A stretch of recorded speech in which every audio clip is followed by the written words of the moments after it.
Hey, what's going on YouTube? Gym Leader Justin here. Today's the day. We're finally playing the Owl. We got some Decidueye. This is going to be a 2-for-1 game today. We forced a surrender, so it's only half a game, so we're going to have 2 videos in this one. And we're going to be playing the Razorleaf Shadow Sneak build. Link in the description to the podcast where we go over some of the new Unite changes. Otherwise, let's get ready. Class is in session.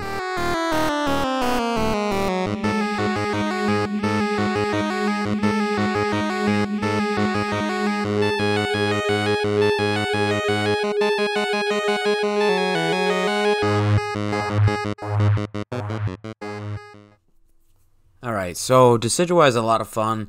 Obviously, he's got 2 different builds. You can go the sniper build with Spirit Shackle, or you can go more of the, what we're calling, from League of Legends, Xayah 80 carry build, which is what we're going to be playing today. I'm running the Scope Lens, Score Shield, and Muscle Band. Zero and I are going to be playing in lane. We're just going to be shredding down these A-palms. You got to be careful there. As you see, that one auto attack actually went to the Lily Pup by mistake. He's got incredibly long range, so just something to be aware of. And the farther away the enemies are from you, the more damage you deal. So pretty strong to just have like a frontliner like Wigglytuff or something else that can lock people up and you can just shred them down, right? So we take down the Zero Aura. He's trying to stack, but again, there's 2 of us here, so we easily pick up that kill. And we see that there's a Froakie on the beach, and we know that we have score shields, so we can just get the points in. So now we're just kind of dueling Froakie, making sure Brandon can get his points in. And we do, and now we're just going to back off here. I've got my slow for the Astonish, so the Froakie actually jumps forward. I have my button, so I use it there. And we get forward, and we ended up picking up the double kill. We just kited him back. That's pretty much textbook kiting. We just slaughter these guys. So we're just kind of backing up here. I'm just kind of kiting out the bees, making sure I don't take a lot of damage because I am low. Brandon says that he's going to try to score with the Haunter. Say, yeah, no problem. I'm low. I'm just going to go back here and keep farming. I'm not Dartrix yet, so I just want to hit level 5 as soon as possible.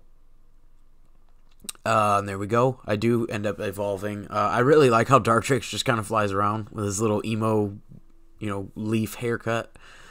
So anyways, Brandon gets a sing on the Frogadier. Again, playing way too aggressive. He's a range character. You got to back up. And then the Snorlax overstays his welcome and gets sniped too. So we are just picking up a lot of easy kills down here. And the more you auto-attack, you get more auto-attack speed. And again, because, the longer range, you also do more damage. So it's really fun to play this combo. They get locked up with the Sing, and then the Owl just kind of cleans house and pokes from afar. It's really fun. So right here, I just barely go down at the same time as Zero Aura. It was unfortunate. It was playing for, as much damage as I could. It was super close, but it was with first death. So no problem. We do end up evolving to Decidueye on the respawn. Brandon does end up picking up the Snorlax, so it works out kind of perfect for us. Yeah, it sucks that I died, but we're making the best of a bad situation, or an unfortunate situation, right? So we come back here. I've got my Razorleaf, so obviously what it does is you click Razorleaf, and you get an attack speed buff instantly, and then you also get, as you saw there at the beginning of the bees, your auto attacks will shred to multiple targets. So it's really good. Again, like we said, for anybody that's played Xayah in League of Legends, it's pretty similar to how she works, to her mechanic.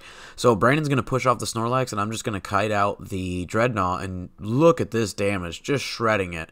And obviously I'm kiting it around to reset its auto attack, so it kind of keeps having to move. You'll see this pretty standard jungle kiting for anybody that's, again, played League or any other MOBAs. So this Zero Aura goes really ham, thinking that he can jump on us. We end up picking him up pretty much instantly. It was pretty quick. And we're going to go back to base here so we can defend top, because they did end up picking up the Rotom while we got the Dread. So it is the first Rotom of the game, and we personally like Dread early, so that way we can kind of snowball a lead if and when we get one. So right here, the Venu pops the ulti, but misses me completely. I haven't taken any damage, so I'm just kind of fighting front to back, and the Venu's on the front line, so I'm just going to take him out. And now right here, I'm calling that I'm on the Rotom. So you can kind of see where Brandon's playing. based on how we're calling in the group chat. It's really, really fun. So right here, I pop my ulti just to make sure that we clear this. Just kind of shred everything. Hit R again, release it, and now we can all go score. I'm not going to get my points in, but the team will, so boom, perfect. We're going to be able to cap that point. I'm going back to base, and now I'm calling that we're going to defend bot lane. I still have 40 in my pocket. I would like to get it in, but the whole thing, when you're playing like a squishy, marksman type attacker, you don't want to be going too far forward without your defense. And so I had to wait for Brandon. And now that he's down here, you see that we just cleaned this up. The Gengar does help, but I don't really think we necessarily needed it. It was awesome, though, because we just cleaned it up faster. Shadow Sneak comes in really, really handy for chasing kills down. It's insanely long range, and it applies the slow and obviously the armor shred. And you can see right there the team does surrender. We were just pushing too far. I didn't end up getting my points in because they got it in top. I think it's probably going to affect the end game screen here about who gets MVP. But again, the game was just ramping up. You can see how this was going to go. Your boy was about to carry that game super hard. It was really, really fun. But we do have a second game in here, so we're going to jump to that right now. So this game, we're going to do the same combo that we had last time. But this time we're going to be going top lane. We are going to be going with... this Ghastly gets confused a little bit at the beginning where he's supposed to go or what he's supposed to do. But so Brandon says, all right, well, I'm just going to pick up some farm in the jungle, and I'm going to make sure that I just get to... Because he's just got to get to level 4, right? That's the beauty of this combo, is you have a very early power spike with the evolution into Wigglytuff, and obviously you click Sing. It just turns the whole game around then. And you just lock everybody down and gives Rowlet time to just free fire. So just kind of little bit of a bad situation to start out because this Gengar is just kind of doing whatever. You know what I mean? There's not really anything to say about it. It's solo queue. Like, that's kind of what you get, right? So Brandon finally is up here. He's just about level 4, as you can see on his experience thing there. Wasn't quite able to get it, and as you can see, he used his button to get away, and I've got like 1 HP. I even tried to click it one more time to see if it was in range, but no, sadly, he got away. So we're just going to Astonish and Leafage the Corphish, get some easy farm, and boom, there we go, Wigglytuff, right? So now we're in a great spot because he does have Sing. Even though he's not full health, Sing is still just so oppressive, and I have a lot of damage, especially if I keep auto-attacking, I keep my stacks up, and I've got long-range poke here. Really, really powerful. And Astonish is a really nice slow, so we do still have some good control to get in and out. As you can see, Brandon's just, oh god, butthole clench, but we do end up getting him away. And now they rush in too deep, and they go right into his Sing range. And he's doing a really good job on the Wigglytuff, going in and out and keep getting some more HP from re-entering the goal zone. So we end up pushing him off there. Rowlet's actually got a lot of good damage early. Again, especially if you're maximizing the range. As you can see, I'm just staying kind of on the outside of this bubble as much as I can. Sort of in that like 85 to 90%, like towards the edge. And I end up picking up the kill from the over-aggressive Slowbro and evolved to Dartrix. So now we're actually in a really good spot. We don't get a new move. That's the interesting thing about Decidueye. He does level up and evolve the same way as Greninja and Cinderace. That's true. He also has very, very, very similar stat growth in terms of his scaling, but he doesn't learn any new moves until level 7 as Decidueye. So we're just kind of sitting here on the base stat spike of Dartrix. He does move faster, so it is nice there because he's just kind of flapping around. And we're going to fly down bot. We're going to kind of steal the Corphish on the way down. We're trying to keep up on farm. Brandon's going to go pick a fight while we take up this Audino. And then as you can see here, we're going to rotate around the fight. And we're just going to go right into this Ivysaur. Boom! Easy kill. And I go ham and on this mirror match here down for the enemy Wigglytuff. And then the Haunter shows up. So it's obviously not the greatest spot to be in. So we kind of get back to our side. So our teammates are in a good spot to just back us up without leaving the goal zone. So it's just a good spot for us to just take a couple steps back, fight in our turf kind of thing. And if they want to keep fighting forward, then they're going to lose. As you saw there, Pikachu snipes him over the wall. So I start the Dreadnought, and I'm sort of playing, this is how you got to play these marksmen in this game, where you're sort of in the middle of your team, you know what I mean, towards the back, obviously, but I'm keeping myself positioned so where I can attack the Dreadnought or the enemy team fight, depending on, you know, which takes priority in any split second. As anybody knows, in MOBAs, that can change. So we get our points in down bot, looking really, really strong here, and now we're going to rush top lane.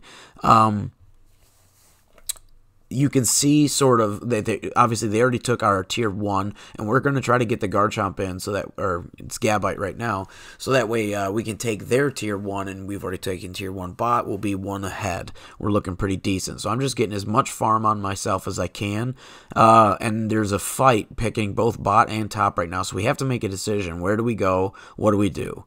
So I start looking around here. I'm thinking maybe they jumped around in the jungle. Nope, they didn't jump over the wall. They just rushed bot. All right, Brandon, let's go. We're rushing all the way back down bot. I only had 12. That's why it wasn't really worth scoring. And the fight was more worth it to us right now to help back up our team. Unfortunately, he does go down here, but we are going to be able to duel this Gengar 2v1, and boom, right there, just able to snipe him out. That looks really, really good. Super close to death, but that's all right. That's how we do it. We're taking him to school anyways. Looking good on the PMC crew. So, as you can see there, Gabite finally evolves to Garchomp. We're actually in a decent spot, just over the halfway mark. So we do have the Rotom spawning in 5 seconds, and then the Dreadnought spawning on the bot side in about 30. So we make the call, Brandon and I, that we're going to go up and contest for the Rotom, and he sees that somebody's coming up already on it, and none of our team really collapsed. You can see the Gengar. Again, the same Gengar from before where he trolled us at the beginning. He's kind of trolling us now. Again, this is just solo queue. What can you really do, right? But Brandon and I are going to keep our heads in the game. We're going to keep that glass half full mentality that we always do in the PMC. And we're going to try to 2v5 carry this game the best we can, right? Boom. Ooh, unfortunate. The Gengar does come in there and take the kill. I think I would have got it regardless. But either way, he does end up showing up late to the party. Not sure right now if he was really trolling or if he's just, you know, solo queue mentality, doesn't really know where to go. But he does end up coming in a little late, and he does stay too late and dies to the Slowbro. So I'm like, all right, maybe just a typical Randy, right? So I'm going to try to defend here against the Slowbro, but without any hard CC, I can't actually kill him. So he does get the 40 in, which is unfortunate. But we are going to end up picking up the kill here because he since the beginning, he's just been trying to overstay here. Oh, JK, Caster Curse. He's actually going to surf me while the Gengar is farming. Wouldn't you know it? That's how solo queue goes sometimes. But jokes aside, they are going to cap that point because he's trolling or farming, and just kind of, you know, obviously right here he's just trolling the fact that he's not fighting when they're taking the point. So there's nothing we can do about it. Brandon and I are again up against the wall. We've got a troll Gengar. We're going to steal his farm just to kind of, you know, screw you, buddy, and kind of go back to the game, right? We've got 30 seconds on the Rotom. So Brandon's picking up as much farm as he can there. I'm picking up as much farm. I'm calling to get our pockets full because double scoring is almost open. And I'm going to go top and try to see if I can get the points. But because the Blastoise is running the Rapid Spin, he's able to just instantly interrupt me all the time. And then boom with the ulti, and I do have a positioning error and I go down. So this is actually going really rough. And in this death is kind of where I'm like, all right, and this dude's dancing down here. They're not really helping. We're not really sure what to do here. So this is where we're like, all right, we really have to shake it off. It's genuinely 2v5. We have to make the play here. So we're like, all right, maybe this is botched recording, but we have to at least try, right? Well, as you can see, if you're watching this on YouTube, it's about to pop off. So as you can see there, I'm just kind of shredding this. I go to the fight a little bit late. Brandon, if you're watching this, I'm sorry that you died there. I was late. That's my fault. I was taking bees. 100% my fault. But with those bees, we ended up getting in my 42 there. Or, excuse me, ended up being the double scoring, as you can see on the map, because we got that super late Rotom. Very, very, very big for us. That Zero is actually up there to contest that for our team. So that ended up coming in really, really clutch. Shout outs to Brandon, obviously. So he's chasing the Gengar, and I'm just going to pop my ulti. And as you can see here, boom! There it is. Pretty free. Brandon actually ended up picking up the Zapdos too. So again, just going ham with him being the front line and me being the sniper over the wall. Like, nobody was contesting me at all. I dunk as many points as I have.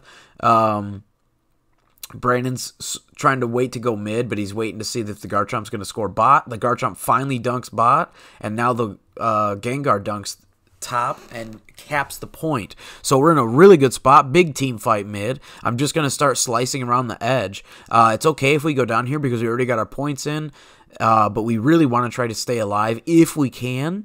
But we just want to stall them out as long as we can. Make sure that everybody on our team gets in. The Pikachu was not able to get in for the Zapdos, so we're trying to maybe see if she can get in here. But it's ended up becoming really, really, really close. Oh, and then she does.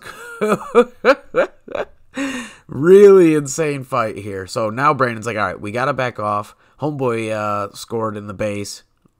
The top was obviously open from earlier, and the Slowbro's somewhere around here, right?